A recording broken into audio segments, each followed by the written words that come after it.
Aujourd'hui au Pavillon des Énergies, on fait une simulation de conférence sur le climat, à un peu moins d'une semaine maintenant de la conférence climat qui va avoir lieu à Paris la semaine prochaine. On a invité 4 collèges du département à venir faire une simulation, chaque collège représentant une délégation, un pays. Donc on aura le pays, la Chine, les États-Unis, la République démocratique du Congo et également la France bien sûr qui seront là. Et donc on va devoir échanger ensemble, voir quelles solutions pour demain, pour vivre ensemble sur notre planète en essayant de limiter le changement climatique. Donc chaque délégation va proposer des solutions, évoquer aussi ses besoins mais aussi ses engagements. Et pendant toute la journée, on va alterner les séances de travail en plénière et les séances de travail par délégation pour essayer de trouver un compromis et faire en sorte que dans quelques années, le climat se porte beaucoup mieux puisque chaque délégation aura pris des engagements fermes ce soir à la fin de la journée. Chaque collège représente un pays, donc il va commencer par venir présenter un petit peu son pays, ses caractéristiques, son impact aussi sur les gaz à effet de serre et ses engagements. Suite à ça, après ces présentations donc des 4 délégations, finalement chaque pays va retourner en salle de travail et essayer de se poser la question par rapport aux présentations des autres pays, qu'est-ce qui va dans le bon sens, là où on aurait besoin peut-être d'informations supplémentaires ou d'engagements supplémentaires. Cet après-midi, chaque pays exposera ses questions aux autres délégations. Chaque délégation devra y répondre. L'objectif au final, c'est bien de trouver un compromis entre ce que chaque délégation aura proposé au départ et finalement les retours que lui auront fait les autres pays. Le rectorat fait participer les élèves de l'académie parce qu'au moment de la COP21, on voudrait qu'il y ait vraiment une prise en compte de ces enjeux par tous les scolaires.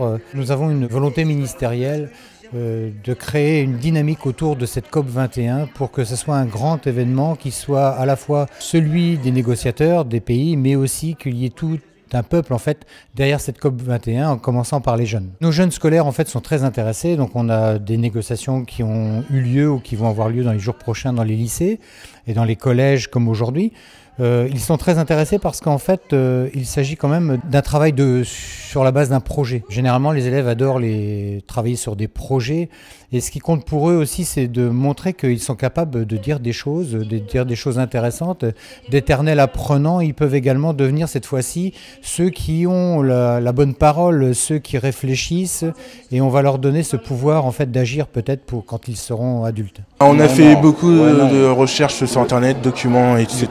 Ouais, ça nous apprend plein de choses sur les pays, tout ça, qu'on connaissait pas. La Chine, je connaissais rien de la Chine, là, franchement, on apprend plein de trucs sur la Chine. Ça nous intéressait pas, quoi. Ouais.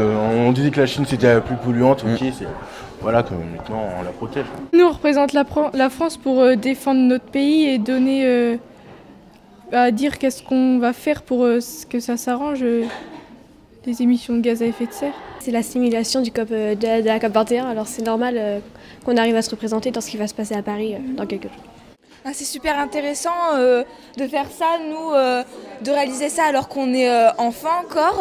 Ça nous apprend ce que c'est le développement durable, que c'est important de recycler, tout ça.